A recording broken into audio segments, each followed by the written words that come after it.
صلاة الله سلام الله على طه رسول الله صلاة الله سلام الله على ياسين حبيب الله على ياسين حبيب الله. Assalamualaikum warahmatullahi wabarakatuh. Alhamdulillahirabbil alamin wassalatu wassalamu ala asyrafil anbiya'i wal mursalin sayyidina Muhammadin wa ala alihi wa ashabihi ajma'in. Amma ba'd. Apa khabar tuan-tuan puan-puan yang berada di rumah sekalian? Mudah-mudahan semuanya berada dalam keadaan sihat sejahtera dalam bulan yang mulia ini, iaitu bulan Ramadan. Bulan yang saya suka untuk selalu ingatkan pada tuan-tuan puan-puan yang berada di rumah, bulan yang mana Rasulullah sangat bersungguh untuk melakukan ibadah. Dan suka juga untuk saya ingatkan kepada tuan-tuan puan-puan bahawa bagaimana Sayyidatina Aisyah menceritakan kepada kita, dia kata wala a'lamu anna an-nabiyya sallallahu alaihi wasallam qara'a al-Qur'ana kullahu fi lailatin ghaira Ramadan. Sayyidatina Aisyah menceritakan, dia kata aku tak pernah tahu mana-mana bulan ada yang Rasulullah rajin baca Quran satu malam melainkan di dalam bulan Ramadan. Perhatikan bagaimana Rasulullah bersungguh baca Quran dalam bulan Ramadan, dan perkara ini dituruti oleh para imam kemudian, yang mana Al-Imam Zahabi pernah menceritakan dalam kitab Syiar A'lam Nubala. Dia kata Al-Imam Syafi'i boleh habis khatam Quran sebanyak 60 kali tuan-tuan. Masya-Allah, memang mereka bersungguh-sungguh fokus dalam bulan Ramadan untuk melakukan ibadah. Alhamdulillah, kalau kita dah berjaya masuk dalam bulan Ramadan, hari ini kita akan bacakan lagi satu hadis dalam program My Hadis Time seperti biasa bersama dengan saya Ustaz Husaini. Apa khabar? Sihat alhamdulillah. Doktor sihat doktor? Alhamdulillah. Nampak ceria hari ini Ustaz Husaini. Ceria. Doktor pun nampak ceria pagi tu. Insya-Allah. Baik.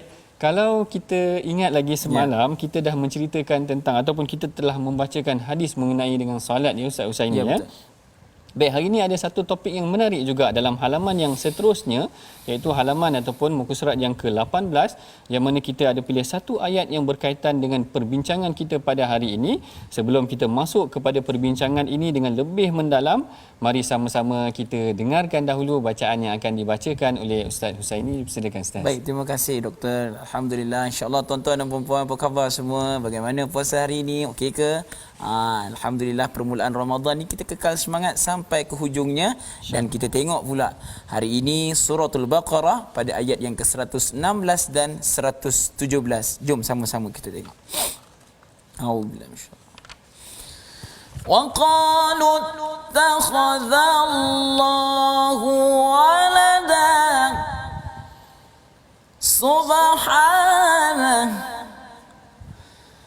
subhanahu bal lahu ma fis samawati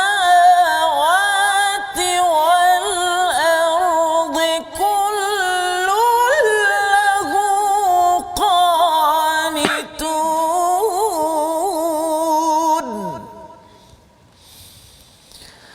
badi'us samawati wal ardi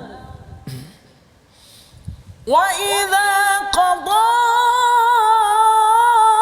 amran fa innama yaqulu lahu kun fayakun.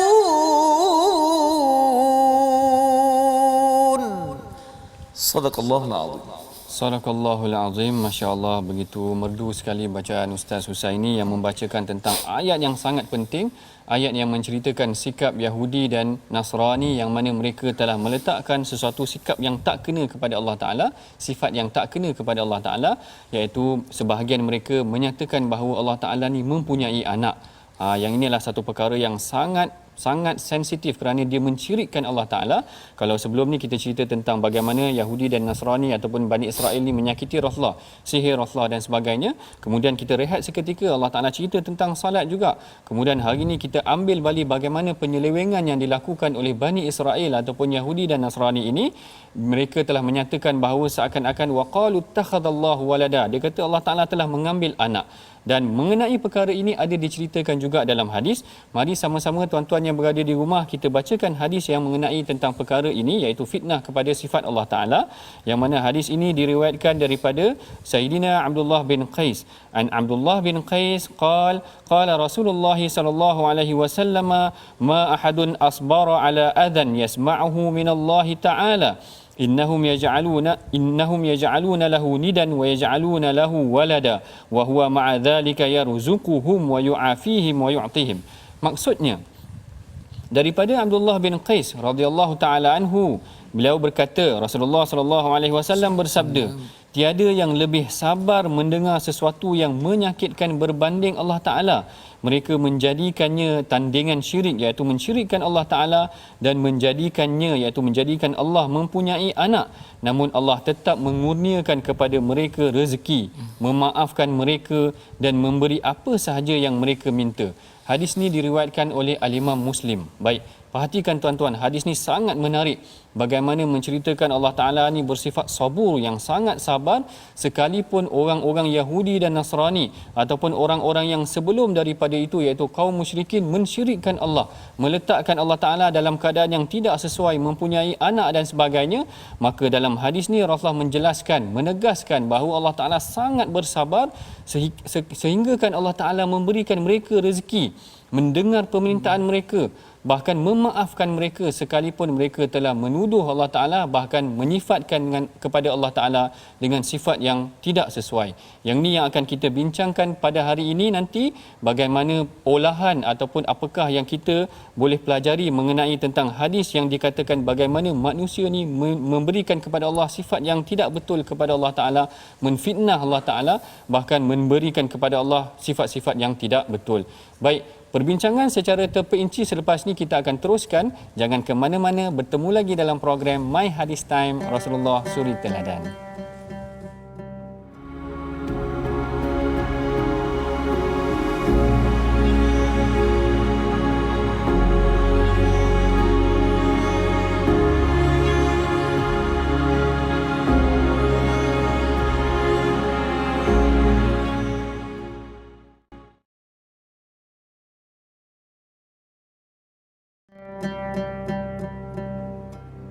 Alhamdulillah tuan-tuan dan puan-puan, bertemu sekali lagi kita dalam rancangan My Hadis Time Rasulullah Suri Teladan.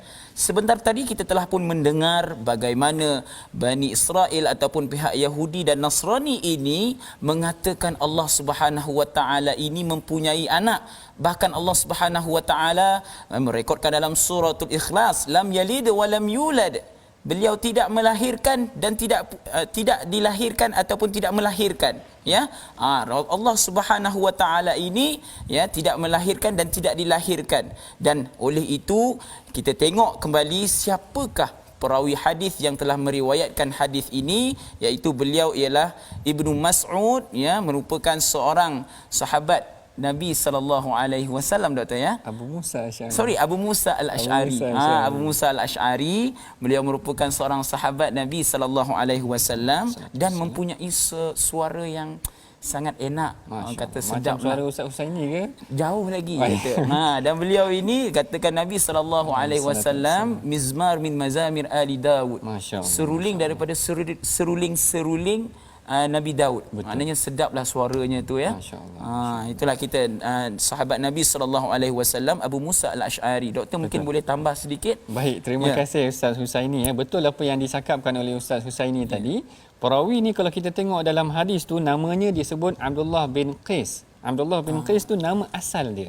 Tetapi nama gelaran dia digelarkan sebagai Abu Musa Al-Asy'ari. Seperti mana yang disebutkan juga oleh Ustaz Husaini tadi, mari sama-sama kita bacakan tuan-tuan. Dia lebih dikenali sebagai Abu Musa Al-Asy'ari, yang mana dia menyertai hijrah ke Habsyah dan hijrah ke Madinah. Maknanya dua kali hijrah sahabat ni. Dan seperti mana yang disebutkan oleh Ustaz Husaini tadi, dia mempunyai suara yang sangat merdu. Yang ni sehingga yang macam Ustaz Husaini sebutkan tadi, dia dipuji oleh Rasulullah dalam sebuah hadis yang sahih. Dia kata utita mizmar min mazamir ali Daud, engkau telah diberikan seruling ataupun maknanya satu suara yang sangat sedap seperti suara keluarga ataupun ahli Daud ni tadi. Bahkan saya teringat dalam satu riwayat juga yang disebutkan daripada Saidina Umar. Saidina Umar pernah panggil dia dan Saidina Umar kata, "Syawwiqna ya Aba Musa bil Quran." Wahai Abu Musa, rindukan kami ataupun seronokkan kami dengan bacaan Quran kau. Yang ni yang saya suka dengar Ustaz ni baca tadi. Maknanya bila kita dengar Quran ni kita rasa seronok. Itu adalah satu petanda yang baik sebenarnya tuan-tuan, kita suka dengan Quran. Kerana Saidina Umar sebut tadi, rindukan kami kepada bacaan Al-Quran. Dia cakap kepada Abu Musa Al-Asy'ari kerana Abu Musa bacaan dia sangat baik. Ada beberapa orang sahabat yang bacaan Quran ni sangat baik, sebagai contoh Ubay bin Ka'ab, kemudian ada Abu Musa Al-Asy'ari, ada Abdullah bin Mas'ud, dan nama-nama yang disebutkan oleh Ustaz ini tadi menunjukkan mereka mempunyai kekuatan yang sangat baik dalam bacaan Quran mereka, sehingga kadang-kadang macam kes Usaid bin Khudair, malaikat sendiri turun mendengar. Masya-Allah. Yang ni yang kita sangat tertarik dan sangat kita boleh pelajari daripada sifat para sahabat ni tadi. Baik, seterusnya kita masuk tentang sifat ataupun penjelasan mengenai hadis tadi, bagaimana Allah Ta'ala sangat bersabar dengan sikap manusia. Sekalipun mereka mengatakan Allah Ta'ala ni mempunyai anak, Allah Ta'ala sangat bersabar.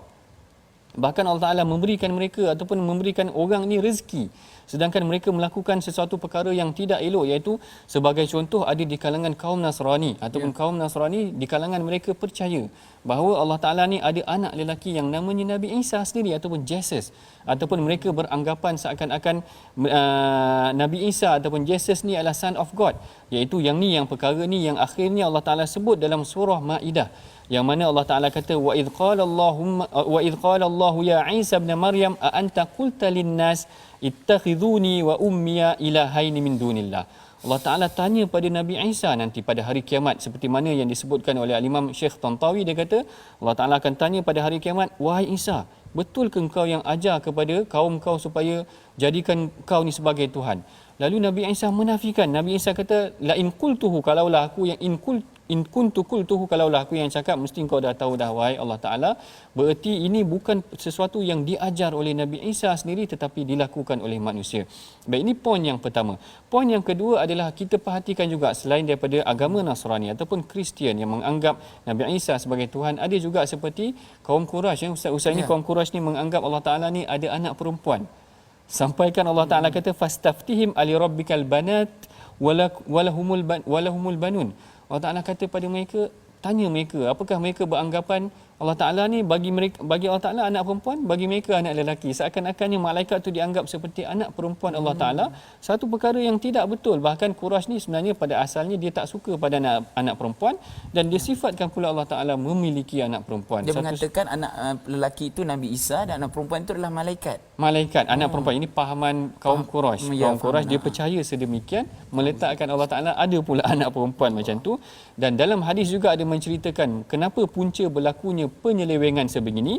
Yang pertamanya adalah kerana mereka terlalu mengagungkan seseorang tu secara berlebih-lebihan. Seperti mana yang kita tengok tadi, barangkali kaum Nasrani ni terlalu mengagungkan Nabi Isa sehingga mengangkat Nabi Isa jadi Tuhan. Sebab itulah Rasulullah sebut dalam hadis, dia kata, la taturuni kama ataratin nasara, jangan kamu terlalu puji aku kerana takut nanti jadi seperti Nasara yang memuliakan, mengangkat, menyucikan Rasulullah lebih daripadanya. Baik, perbincangan kita akan dilanjutkan lagi selepas daripada ini. Jangan ke mana-mana, temui kami dalam program My Hadis Time Rasulullah Suri Teladan.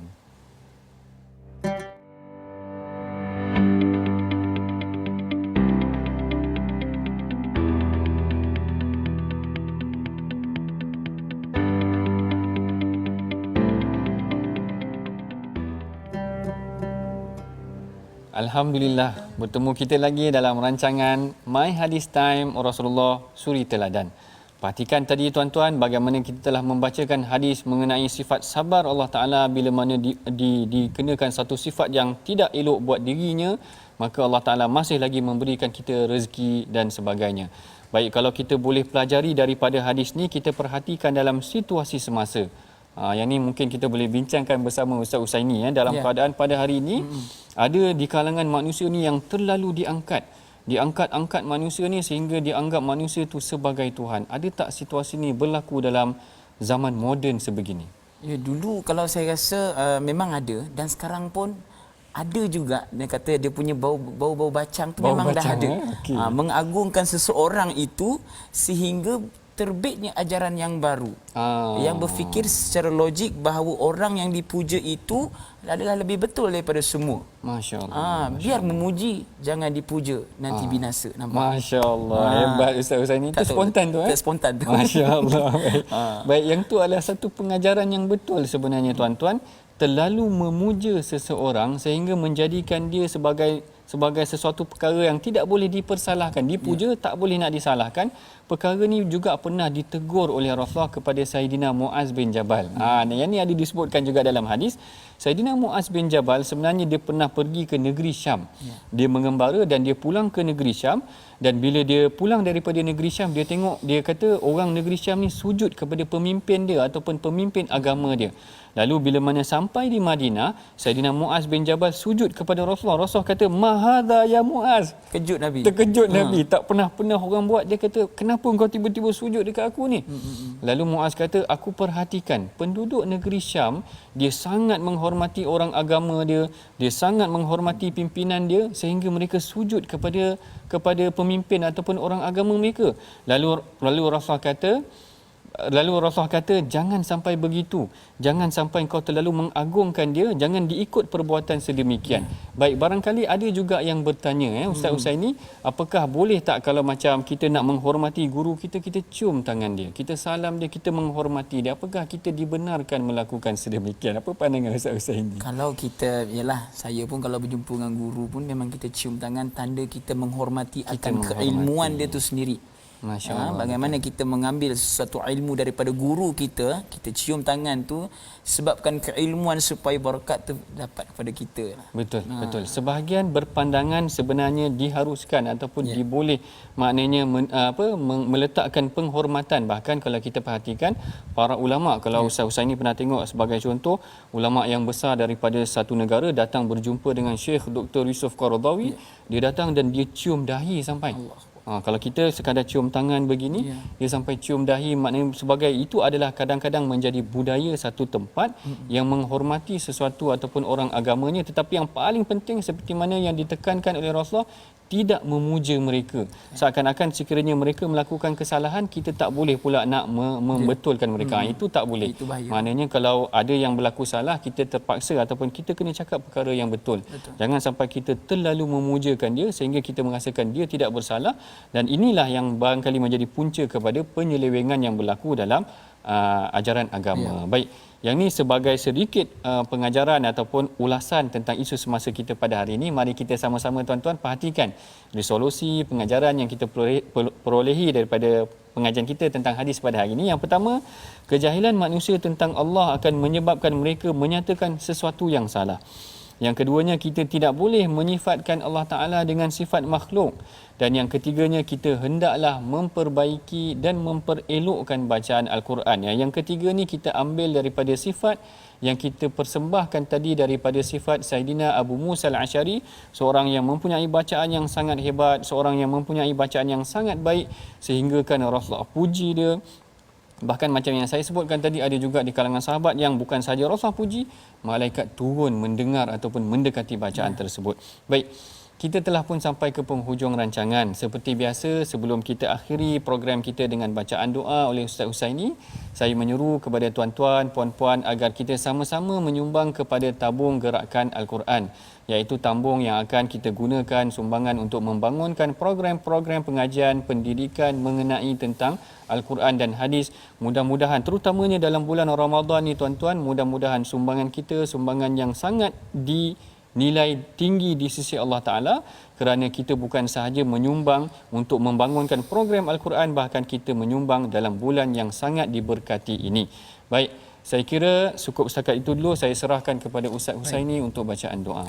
Baik, insya-Allah tuan-tuan dan puan-puan yang dirahmati Allah Subhanahu wa taala, ayuh kita mengangkat tangan kita sekali lagi bermunajat kepada Allah Subhanahu wa taala. Insya-Allah mudah-mudahan Allah mengkabulkan segala doa kita, dan juga yang terakhir, selamat berbuka puasa. Insya-Allah sama-sama.